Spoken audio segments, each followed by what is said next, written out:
Welcome to the Booker Prize Awards ceremony, being broadcast live on Radio 4's Front Row, iPlayer and the BBC News Channel. We're coming to you live from the Radio Theatre in Broadcasting House in London with a socially distanced, COVID-safe audience, but no less excitement in the room. And we are delighted to have all 6 shortlisted writers here and some special guests. The nominated books range from a meditation on time and war in Sri Lanka to a contested inheritance in South Africa, an exploration of what happens to our minds when we go online, and a miscarriage of justice in Wales. A troubled child finds solace in the night sky, and we have a female aviator flying over the Antarctic. So congratulations, first of all, to all the nominees. Anuk Arudpragasam for A Passage North. Damon Galgut for The Promise. Patricia Lockwood for No One Is Talking About This. Nadifa Mohamed for The Fortune Men. Richard Powers for Bewilderment.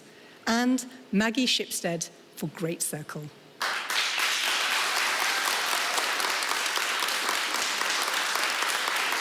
Each of the shortlisted winners, whether they win or not, will be presented with a specially bound, individually handcrafted edition of their work, and each of those beautiful bound books takes around 150 hours to create. The judges choosing a long list, a short list, and a winner this year were writer and editor Horatia Harrod, actor Natasha McElhone, novelist and professor Chigozie Obioma, and the former Archbishop of Canterbury, Rowan Williams. Now, as we know from past Booker Prizes, picking the winner will have been a really tough assignment. And to find out more, please welcome the chair of those judges, Professor Maya Jasanoff, who is a historian of the British Empire at Harvard University.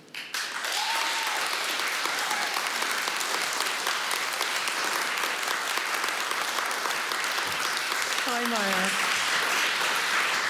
So you've obviously read all the long lists and you knew about what qualities drew the shortlist together. And I wonder if you could say what qualities you think the shortlisted novels share. Well, first of all, they're all terrific. But beyond that, I would say that they all share a sense of innovation and interest and excitement about language and what can be done with stories. They're all very immersive, albeit in very distinctive ways. And we were struck that many of them, indeed all of them, one way or another, really sort of meditate on the way that our present moment relates to those that preceded us and those that may be yet to come. Well, I was thinking, you're a historian yourself, and even in those one-line summaries I gave, you get a sense of these novels, in a sense, reflections on the times we're in by looking at the past, aren't they? Yeah, I think that we are all living in a time right now when we're quite aware that things are different. Things are in part different from what they looked like in the past, and we're in some ways trying to deal with the legacies of the past, which many of the authors here tonight are looking at. And we're also aware that things may change even more in future. And that's something else that some of the authors here tonight are very deeply engaged in. And I think it's fair to say anyone who's been following the Booker Prize over the years will know that in terms of the reporting of it, there's often thought to be a trade-off in judging the Booker Prize between experimental form and readability. This year's books have all been a joy to read, and I wonder where the balance lies in thinking about judging the prize. Well, I think that, we can thank these authors for being able to be so creative and innovative and captivating. I think that one of the things that we respond to as judges are books that we feel are pushing the form in new directions and giving all readers something new to engage with that way. And if maybe it's an unfair question, what surprised you about this year's Booker reading? Even the long list, just what came in, how you reflected on them? One of the things I want to say about that actually has to do with my fellow judges who were really wonderful partners in this process. And, I don't think most of us have the experience of reading so intensively and with such fellow engaged, committed readers who have their own distinctive tastes. And so it was really incredible to not just, of course, be exposed to wonderful books myself, but to see what landed with other readers and then to be able to revisit books with their opinions in mind myself. Fantastic, Maya. Thank you so much. And Maya Jasanoff will be talking again with her later in the show, and you're going to be announcing the winner. So thank you.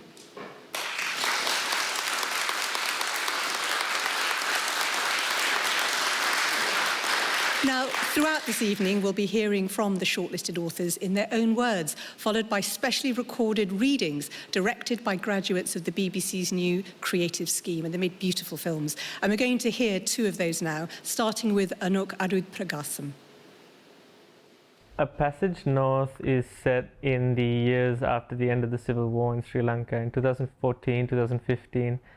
Really, it's not a story, it's the account of a young man, a young Tamil man who lives in Colombo, who's kind of scarred by guilt because he was unaffected by the war that affected so many members of his community.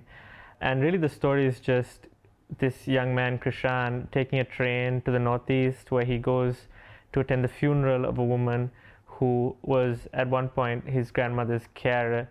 She's a woman who grew up in the Northeast, who spent her entire life there in the midst of war and who lost both her sons during the last few months. So in a way, it's a kind of restless prose, or because it doesn't rest, but it's also a prose that is meant for, in a way, restlessness. It's meant to slow down the mind or the lungs that move too fast. The evening was gathering over the landscape. And standing there at the entrance to the cremation ground, Krishan gazed for a last time at the brilliant red glow of the pyre. All of it alight now, the wood and the casket, and most likely the body inside it too. All of it burning brightly in the lifeless grey light of the evening.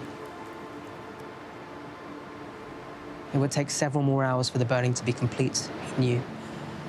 The human body contained a lot of material. Not just flesh and bones and organs, but feelings and visions. Memories and expectations, prophecies and dreams, all of which would take time to burn, to be reduced to the soothing uniformity of ash. Paul G. Raymond reading from Anuk Arudpragasam's A Passage North. Now to Damon Galgut, author of The Promise. His extract is read by David Johnson. I'm telling the story of the Swarts, who are a white South African family living just outside Pretoria, where I grew up. And I've taken the approach of telling the family history through the device of 4 family funerals, mother, father, brother and sister. Each of those funerals happening in a different decade with a different president in power. And I'm trying to show the passing of time and what it does to the family, what it does to the country, what it does to the politics of the country, and what it does to notions of justice, I guess. You know, the real subject of the book for me, underneath the politics and all the family stuff, is time and how time is passing. So, you know, if you want to take a message, it would be mortality is what underpins all of our lives. We're all getting older and everything changes as time moves on. That's really the kind of medium that I was working in, time. And still, you don't understand. It's not yours to give. It already belongs to us. This house, but also the house where you live and the land it's standing on. Ours. Not yours to give out as a favor when you're finished with it. Everything you have, white lady, is already mine. I don't have to ask.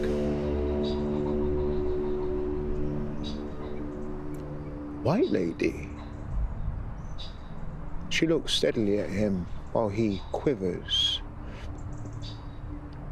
I have a name, Lucas. Thunder in the distance, like a crowd shouting in a foreign language. He makes a gesture with his hand, throwing her name away. What's happened to you?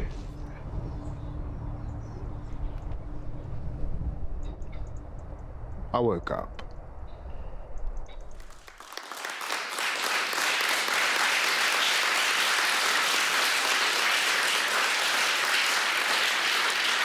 David Johnson reading from Damon Galgut's The Promise.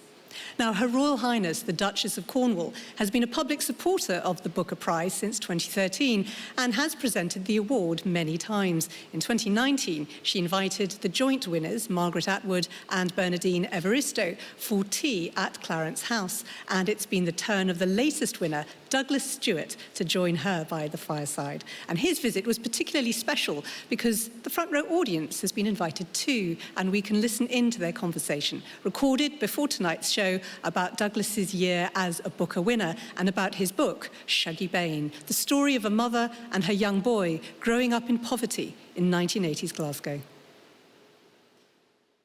Douglas, can I say what a pleasure it is to welcome you to Clarence House. You've always got your first reading memories, even if you were very young. Can you remember what books you read to start off with? Actually, it's given me a lifelong passion for this author, but it was the works of Thomas Hardy. It was actually Tess of the D'Urbervilles, I think, was the very first book I read for pleasure from cover to cover. And in fact, Tess is an inspiration for Shuggie Bain, because I think very much about all the forces that affected Tess in the 1890s, and then in the 1980s, Agnes is still, really affected by the men in her life. I can't even tell you how important the library was in my childhood, and it was always just a very safe space. It was a tranquil space, and it was a place that you could go and sort of shut out the world. It's the peace and quiet of a library, isn't it? You can go in there, everybody's quiet, you've got time to think. I think that's why nowadays it's so important to keep these libraries in schools. As you say, libraries are crucial because children need an awful lot of peace in their environment to be able to focus on a book, but also peace within themselves. And libraries, I think, are one of the few places that will allow them to have those moments of respite, or just to shut out the world and enjoy a book. What actually gave you the inspiration to sit down and write Shuggie? When I was writing the book, I didn't tell anyone I was trying to write it because I wanted it to be an incredibly personal project. And I was thinking very much about the Glasgow that I grew up in, about my own mother, my own family. So I wanted to memorialise that very clearly, warts and all, but also the strength and the dignity of the characters as well as their struggles. Oftentimes, mother stories and young queer men in very masculine places are often invisible. And so Shuggie for me became a very personal document in that way, to say we were always here, we're also on this landscape. It must have been a cathartic moment when the book was actually, that it was, you'd literally given birth to it. That's right. And taking very personal experiences and turning them into a work of fiction forced me to have empathy for these characters and to not think about really what it was like from one boy's experience, but to think about why mothers might feel that lack of hope or why the men might act as they were. And that's the power of writing fiction, I think. You have to, if you don't agree with what your characters do, you have to at least deeply understand why they would do it. I never knew when I wrote the book, the journey that the book would take me on. I mean, it's utterly transformed my life, from winning the Booker to being here with yourself and being in beautiful Clarence House. I couldn't have imagined any of it. Well, it's been a pleasure having you here. I think before we sign off here, I think you'll agree we wish all the Booker nominees the very best of luck. We do.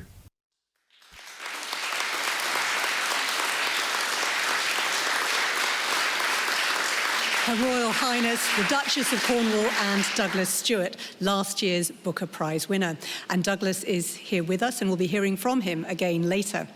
Now time, though, to look at two more of our shortlisted writers for this year's award, starting with Patricia Lockwood. No One Is Talking About This is one of these unusual books that doesn't have a story in the same way that other books do. In the first part, the protagonist is trapped in the internet. It's a place that she calls the portal, because I didn't want to use the word internet 1,000 times in my book because that would feel disgusting. And I wrote and I wrote and I wrote on that part, and then I began the second part, which is quite different.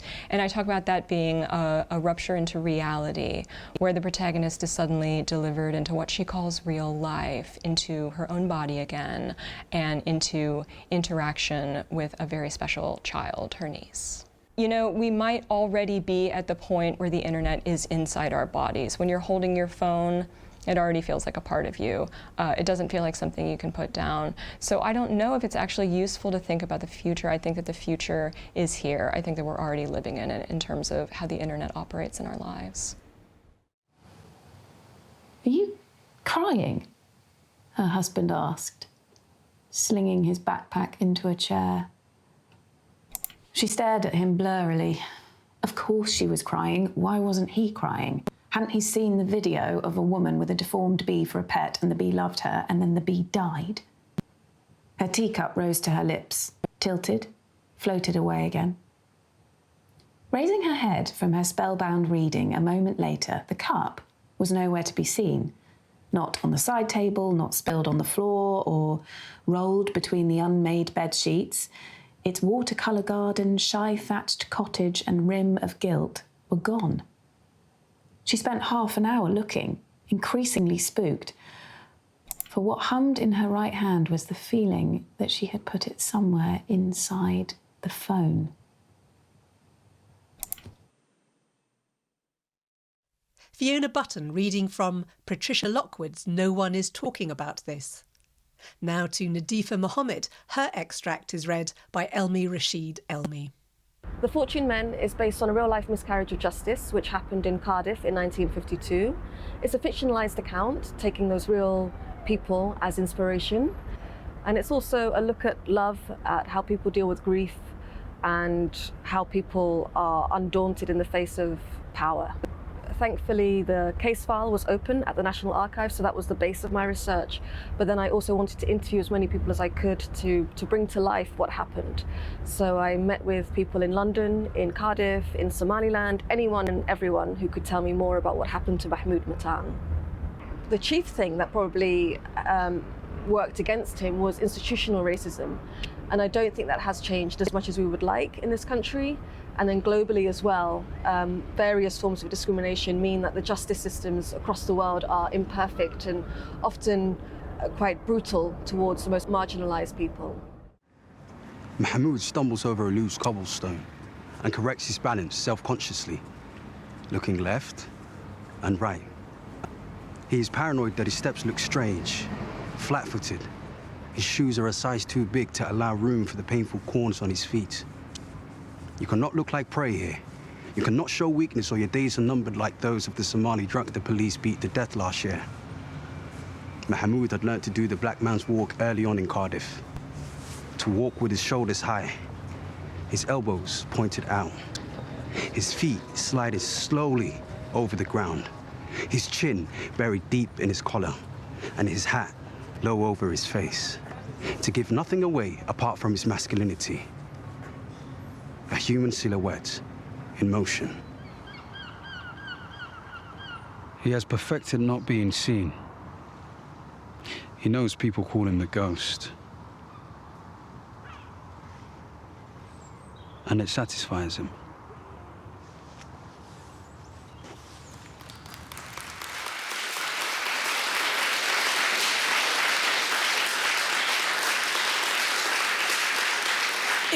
Rashid Ilmi reading from The Fortune Men by Nadifa Mohamed. And we have met now some of the nominees, and we're going to speak next to another winner, Ben OKRI, one of Britain's most acclaimed novelists who won the Booker Prize exactly 30 years ago. Ben OKRI took the prize for The Famished Road, a novel drawing on Nigeria's Yoruba folklore tradition and narrated by a spirit child. Please welcome Ben OKRI.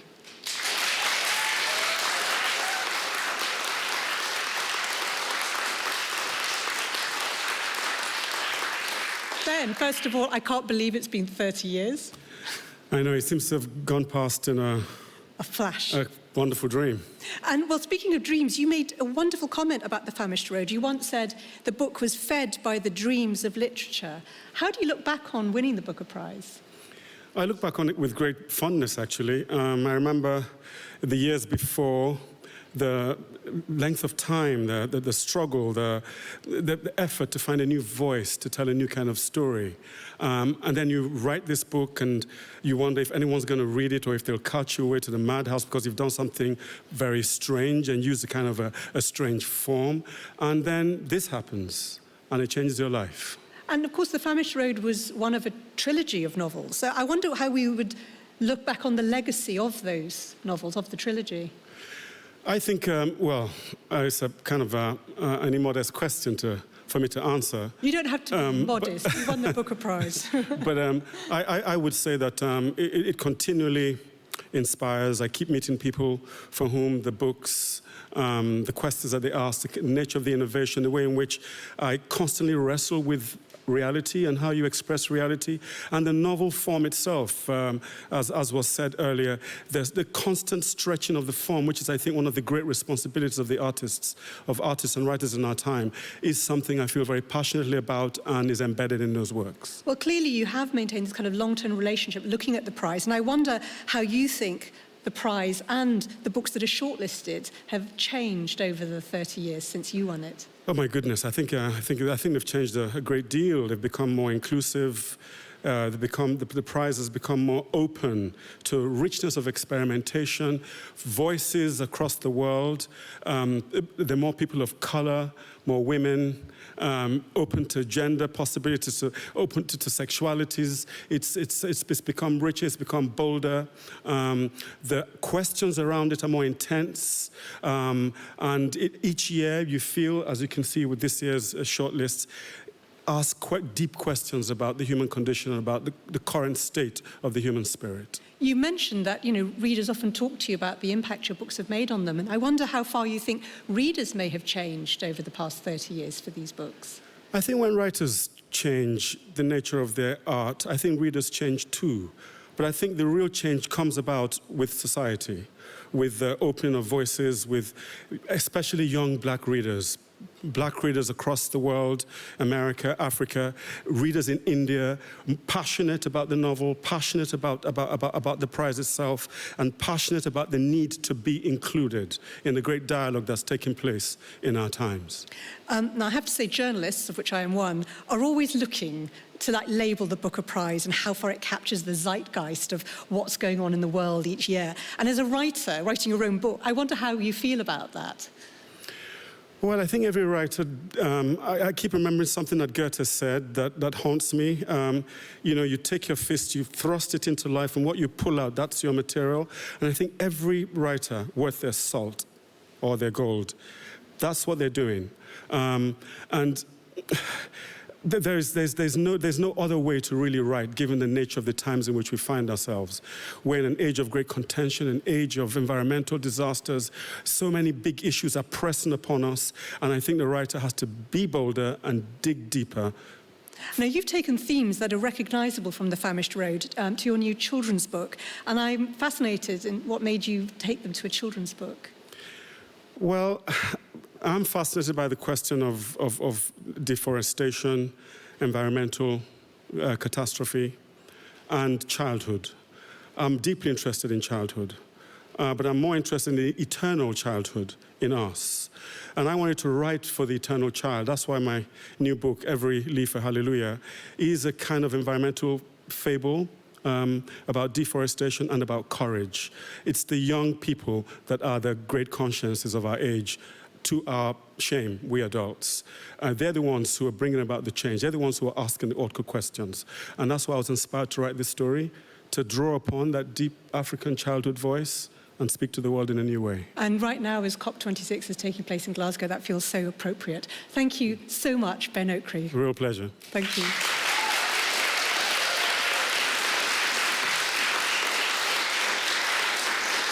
Time now to meet our final two shortlisted writers, starting this time with Richard Powers. Bewilderment is about a 39-year-old single father named Theo Byrne who's attempting to raise his 9-year-old unusual son, Robin. Theo has received numerous conflicting diagnoses about what might be wrong with his boy, and he just doesn't know the way forward. Rather than treat the boy with medications before the diagnosis is certain, he enrolls the boy in an experimental therapy to attempt to train Robin in greater self-control and greater empathy. I did read a fair amount about astrobiology while researching the book, but I was also pleased to find a way to use it as a bridge between father and son. One of the few things that calms Robin down is his father taking him on a trip through the galaxy, stopping at various planets along the way and exploring how life might emerge in these very different locales. I lay in our tent that night, thinking how Robbie had spent 2 days worrying over the silence of a galaxy that ought to be crawling with civilizations. How could anyone protect a boy like that from his own imagination? Let alone from a few carnivorous third graders flinging shit at him. Alyssa would have propelled the three of us forward on our own bottomless forgiveness and bulldozer will. Without her, I was flailing. Twitched in my sleeping bag, trying not to wake Robin. Chorus of invertebrates swelled and ebbed. Two barred owls traded their call and response. Who cooks for you? Who cooks for you all? Who would ever cook for this boy, aside from me? I couldn't imagine Robin toughening up enough to survive this Ponzi scheme of a planet. Maybe I didn't want him to. I liked him otherworldly. Luke Norris reading Richard Power's Bewilderment. Now to Maggie Shipstead. Her extract is read by Ria Zimitrovic. Great Circle is about a fictional female pilot named Marion Graves who disappears while trying to fly around the world north-south in 1950.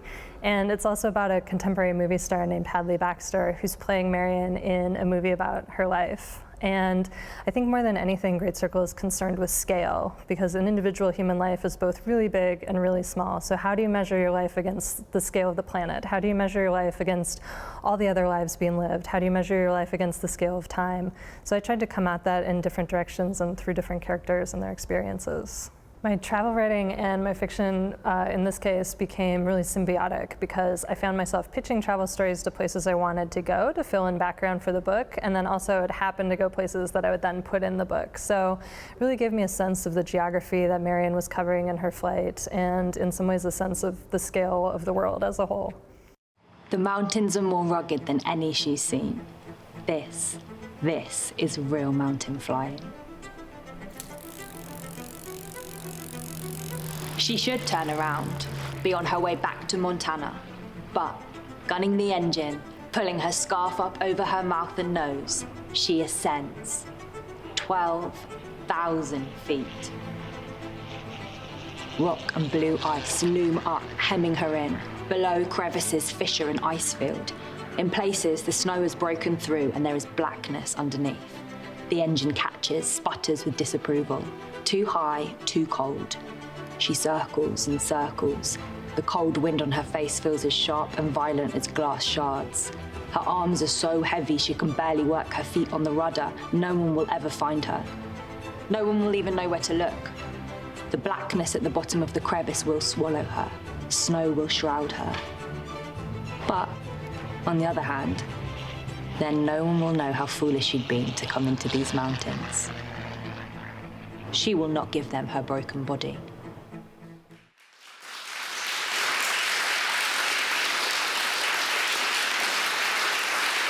Ria Zimitrovic reading from Great Circle by Maggie Shipstead. Well, we have now found out a little about all 6 of this year's wonderful nominated authors, and we are very close to announcing the winner. But first, please welcome last year's winner, who knows how they're feeling right now, Douglas Stewart.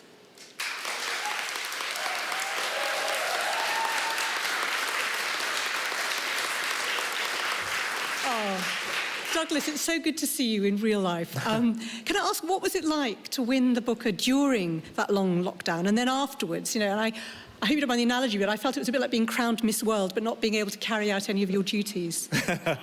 And I didn't get my crown until halfway through the year either. It was the most wonderful thing, but also incredibly surreal. As a debut novelist, I had nothing to bench it off of. And so to go from someone who published their novel in August and then to win the Booker in November was beyond my wildest dreams. But at the same time, it felt very, very unreal, meaning, you know, in solidarity with COP26 happening in my hometown, I have to be the greenest Booker winner ever, because all the traveling I did was from my grey sofa. And so I was everywhere, and I was also nowhere at the same time. But that hasn't stopped the book, and stopped the book from reaching people all around the world. Because you did global events, but just you had to do them from your front room. Now, you were a successful executive in the fashion industry for years, and I wondered how that affected your experience and your approach to marketing your novels? The marketing was something I think that just understanding art and commerce together came quite naturally. But as someone who's been in the creative visual arts my whole life, I'm a very visual thinker. And I think about my writing in that way too. I try to hold texture and hold sensation together. I think about balance an awful lot. But I think also thinking about the world visually allows me to create quite an immersive experience with my writing and allows the readers to really step into the lives of my characters, I hope. Does it liberate you a bit as well, having had a kind of whole career in a different creative field? Actually, it made me incredibly nervous. I actually stepped away from my fashion career when Shuggie was first published because it was a book that had taken me 10 years to write, and I had written it in secret. I didn't want anyone else's judgment on me. I was a little bit nervous about feeling like an imposter. And so I wrote the book in secret, and when it was about to be published, I thought, I want to be so present for this. And then actually I published into a pandemic, which is not the ideal way to publish any time. But winning the Booker, I think, just was a huge relief. Oh, wonderful. It's interesting watching that lovely interview with the Duchess of Cornwall, because bearing in mind the hardship of your youth, out of which Shuggie Bain came, I wonder how you reflect on that trip to Clarence House. You know, it was a bit of a pinch me moment. It was something I couldn't ever have thought of. And several times I thought, I'm in Clarence House, you know. It was very, very strange. But the one thing about winning the Booker is the journey has taken me to places I would never have been able to expect. And although I've been nowhere this year, my book has really gone everywhere. And one of the things that really struck me is I had set out to write a very specific personal story about a family in Glasgow. And the way that the book has resonated with people in Australia and India, it's really touched the human condition in a lot of places. And that's been the most incredible journey. Yeah. Can I ask, how will the shortlisted authors all in that front row be feeling right now? Oh, they will be, hopefully they're enjoying every moment of it, because it does, and they're laughing at me, but hopefully they're enjoying it, because it does, it feels like a bit of a fever dream afterwards, and so to try and be as present as you can in the moment. But it's just one of the most wonderful evenings, and actually it's great for me to be here to share their energy, because last year we all did it from our front rooms, from our living rooms, and so just to be here and to meet some other authors has been incredible. Absolutely. Douglas, I'm so glad that we finally got to get you on a stage, even if it's a year late. So thank you for coming. Thank you for willing to give the award, and do stay with us. Now, the award itself is an attractive trophy. It's shaped like a book, and we are very close to finding out who will be taking it away tonight. And the moment is finally upon us. And to make the announcement, please welcome back to the stage, Chair of Judges, Maya Jasanoff.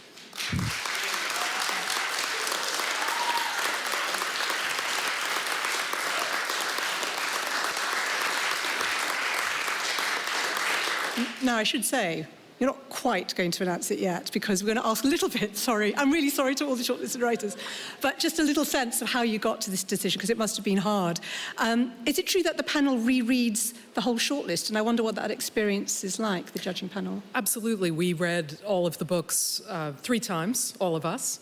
And, you know, it's amazing how the books divulge new meanings each time you read them, and you notice different things about them. And I think that's a testament to the greatness of all of the shortlisted titles, that they did repay multiple readings, and in a very short time, and from people with such different vantage points. Is it fair to ask how it affected your decision, that rereading process? Well, I think that the rereading does, as I say, let you see new things. It lets you appreciate different dimensions of what the authors are trying to do. It lets you reflect. You know, the first time we read, of course, was really quite hasty. And so, you know, having the chance to read and ponder and let things sink in over time, I think it inevitably changes the way you see a book. And I think it should. I think that's one of the great things that happens when readers connect with writing. We were talking about how many of them have historical sort of resonance right now, and I wonder how hard it was to choose a winner out of these 6 fine books and writers. It was incredibly difficult. I mean, we discussed these books at length, and every single one of these books had, you know, passionate support from us, and we loved what they were doing. And, you know, in some ways, I think we were so excited by the chance to meet and discuss that we wanted to keep on going. So it was really tough. But you know, I think it's important to remember that every single one of these shortlisted books is in its own way a winner. Well, could you say a couple of words for those who aren't going to leave with the Booker Prize but have obviously impressed you so much?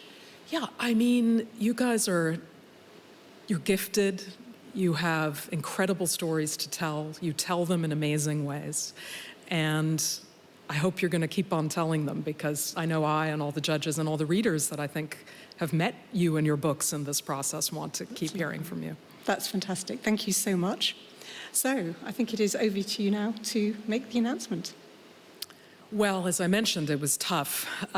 We arrived at a decision after a lot of discussion and arrived at a consensus around a book that is a real master of form and pushes the form in new ways, that has an incredible originality and fluidity of voice, and a book that's really dense with historical and metaphorical significance. And that book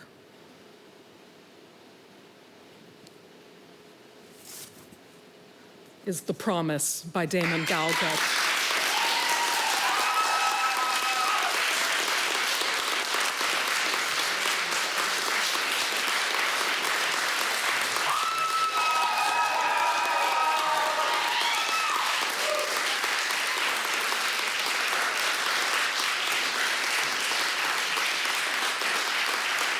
Thank you. It's taken a long while to get here, and now that I have, I kind of feel that I shouldn't be here. This could just as easily have gone to any of the other amazing, talented people on this list and a few others who aren't.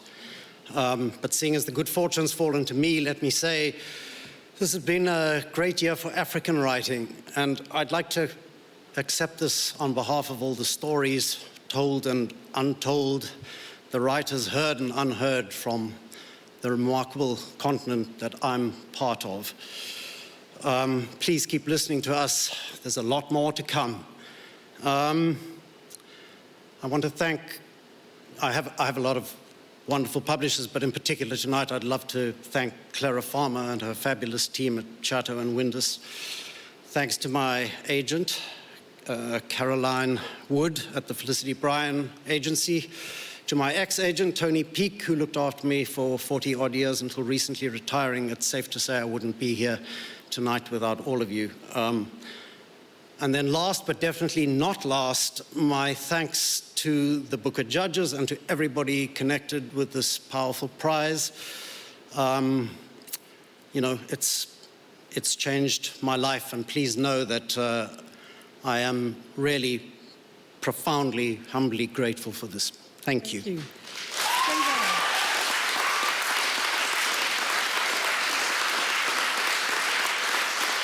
Damon, congratulations, and hold on tight to that award. You have to put it down for a long time. You've said it's been a long journey here. You have been shortlisted twice before. So again, to use another female analogy, no longer the bridesmaid. How does it feel to be the winner? You better ask me that tomorrow, because my nerves have kind of gone numb. I'm stunned. I truly didn't expect to be standing here. Because you've said that in the past, the spotlight kind of disappears from you and when you don't win, so it's going to be on you for a while. It is an extraordinary novel. It's kind of sweeping like a camera from character to character. It even opens with a quote from Fellini. How filmic did you want this to be? Well, I discovered that it wanted to be told in a filmic kind of way, that the narrative voice wanted to behave like a camera. I love cinema, but there are things cinema can never do. It cannot travel into the minds of people, into their thoughts and their innermost feelings. It can only suggest them, but prose can do that. So, you know, there's a limit to the camera analogy, but it does open up some possibilities. And the idea of structuring the story around these 4 funerals, I gather that partly came from something you witnessed. Well, something I heard actually from a friend, and it was the structure and the possibilities that the structure opened up which most excited me, much more than even the themes. It's what you can do, what you can do, and especially if you're playing with time. This particular structure allowed me to play in ways that were pleasing to me. Well, talking about the history of South Africa over the last 30 years, it's been an incredibly dramatic and in some ways traumatic time.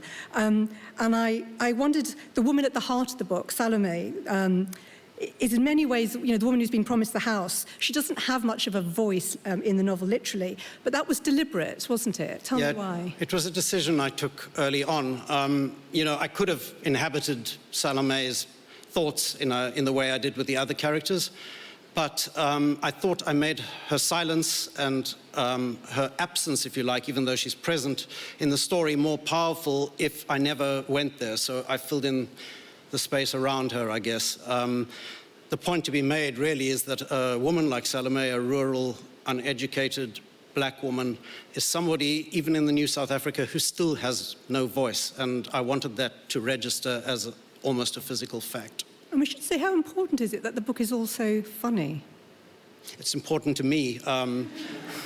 In all the previous novels, I keep getting told by critics that I have no sense of humor, which actually is not true. I find a lot of things very funny. So the particular narrative voice that I discovered for this book allowed me to, give voice to some of my humor, which is certainly a dark humor, but it's funny nevertheless, at least to me, and I guess a few other people. And it's a mean question, but have you already got another book idea lined up?